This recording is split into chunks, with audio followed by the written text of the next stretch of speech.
है वाला मेरे में 10 साल है मैं हॉस्टल में पढ़ता हूँ मुझे हॉस्टल में 4 महीने हो चुके हैं तो आज हम इंटरव्यू विद एआई करने वाले चलिए शुरू करते हैं।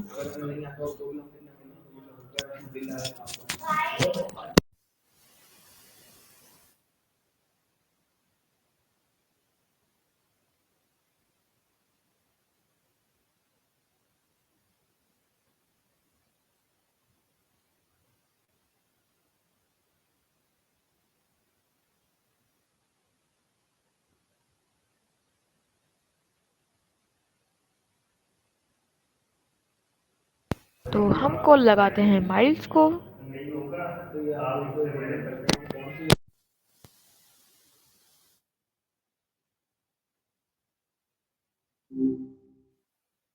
Well, if it isn't Abdullah Softwarewala, what's going on? Hi Miles, how are you? Ah, hey, I'm around, functioning. It's hard to say how I am exactly, but no complaints, I guess. How about you? Anything interesting happened today? Okay Miles, let's talk about some global effects. So my first question is right now, how will you describe the global economic climate? We are closer to recovery, recession, or somewhere in between. Hmm. Give me a sec on that. Okay, so that's a loaded question, right? Recovery, recession feels too clean. It's kind of like we're in this weird holding pattern. Growth is sluggish in a lot of places. Inflation's still lingering, but like outright collapse feels unlikely. More of a bumpy plateau, maybe. What makes you ask about it now? The IMF and World Bank are both projecting growth slowing down, but it's not a free fall. Lots of Okay, uncertainty with what trade stuff thrown in the economic trends mix. should we be watching globally? Inflation, supply chain issues, energy costs, etc. Okay, so a bunch of stuff, honestly. But if I had to pick a few, definitely keep an eye on inflation, even though it's cooling. It's proving stickier than anyone thought, especially in the US. Supply chains are less chaotic than they were, but still fragile. You know, um, anything could throw a wrench in that. Energy costs are still volatile, which impacts everything. But honestly, I'm watching how policy shifts are playing out. Fiscal and trade policies are becoming a bigger deal than interest rates right now. That's interesting. What about you? Anything in particular on your radar?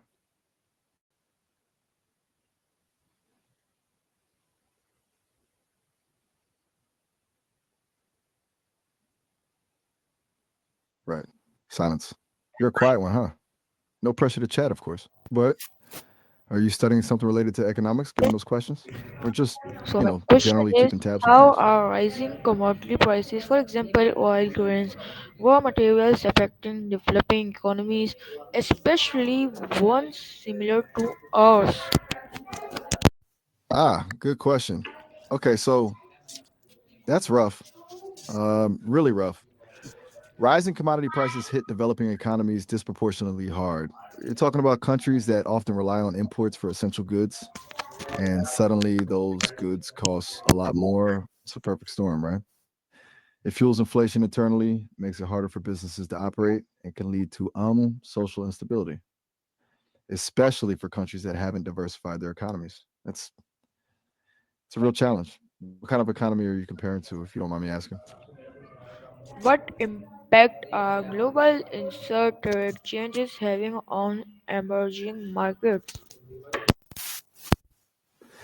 Okay, so global changes is broad, but emerging markets are kind of in the crosshairs right now, honestly. Trade tensions are a big one. Protectionism makes it hard. Right. Well, that's a response. Look, I get it. It's frustrating, but yeah, trade tensions are a pain. And there's the debt situation. A lot of emerging markets took on a lot of debt when interest rates were super low, and now they're struggling to service it. And climate change is already disproportionately affecting a lot of these countries. Extreme weather events, droughts, that kind of thing. It's a mess. What are your thoughts on all this? You've seemed pretty observant so far. Okay, my second question is how do international trade tensions or supply chain disruptions influence small business and entrepreneurs worldwide? Okay, deep breaths because that's a big one. So, national debt and supply chain disruptions. It's a tangled web. High national debt limits a government's ability to respond to supply chain shocks. Less money for investments in infrastructure or support for businesses. That then trickles down to small businesses, which are already struggling with increased costs and uncertainty. For entrepreneurs worldwide, it means harder to get funding, more risk, and generally a tougher environment. It's like everything is just more expensive and precarious. I feel like there's also a psychological component too. Less confidence in the economy makes people less likely to invest. Does that resonate? It's a lot.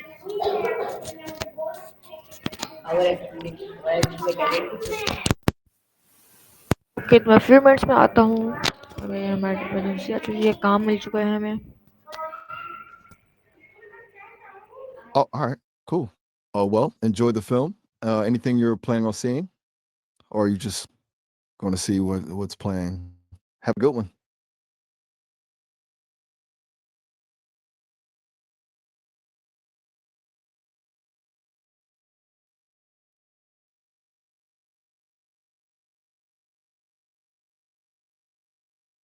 There's a little silence is good. I won't keep talking your ear off. Just let me know if you want to pick things up later. Really, take your time.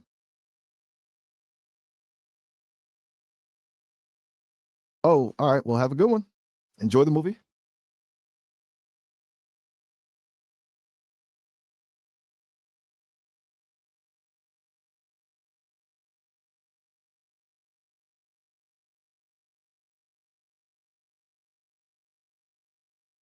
Okay, that's a really important question and a tough one. Look, Pakistan and similar. Right. Look, so it's a really difficult situation. Um, Inflation's brutal, so protecting savings is key. Difficult, I know, but exploring options like inflation index bonds or even diversifying into stable foreign currencies if possible. Job market shifts mean upskilling is crucial, focusing on skills that are in demand, even if that means online courses or vocational training. Currency devaluation, that's where it gets really tricky. Building resilience, finding ways to reduce reliance on imports, and supporting local businesses become even more important. It's about being prepared for volatility, which is easier said than done. I know. Do you have any specific concerns you're thinking about in Pakistan, or are you just trying to get a general sense of what to expect?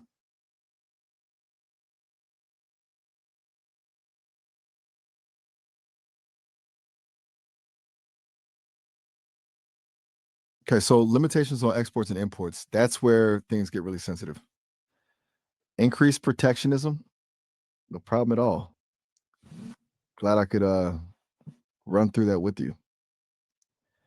Is there anything else I can help with today, or are you all set for now?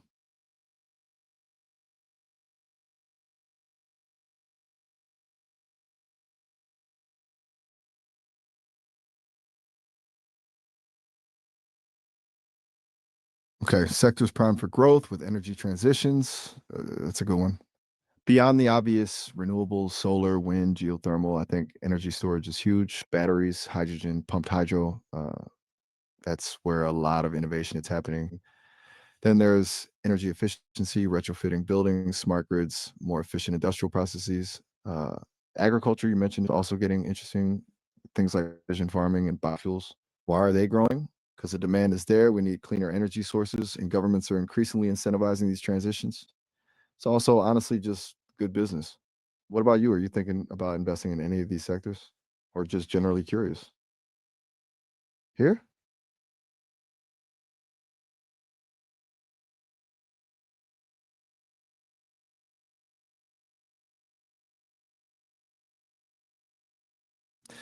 Okay, the R word, reset. Uh, yeah, a lot of people are talking about that. A full on economic reset feels extreme, but a major shift, full on reset feels like everything collapsing and starting over. But a major shift, absolutely. The pandemic exposed vulnerabilities in the global system, supply chains, healthcare, inequality, and the geopolitical accelerating those changes. It's less about a clean break and more about a gradual reordering of things, more regionalization of trade, a move away from globalization as we know it, security and self sufficiency, diversification of supply chains. It's going to be messy and disrupt, but I think it's already happening. Does that make sense? It's not a sudden change.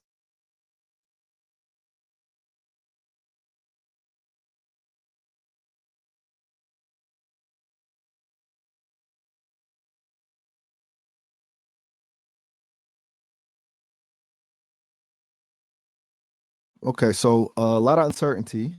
Um, oh, all right. Good day. Me too, honestly. It was good to chat. Take it easy.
So sorry बस हमें ये हमारी ये system इधर ही enter नहीं पड़ेगा कि हमारा सिस्टम जो है वो नहीं चल पा रही, उसमें एरर आ रहा है। तो हम कोई सॉल्यूशन इसको निकालते हैं अगले दिन। तो मिलते हैं अगले सेशन तक। अल्लाह हाफिज़। मिलकर ना लगाते हैं पाकिस्तान जिंदाबाद। अल्लाह हाफिज़। अपना टेक केयर।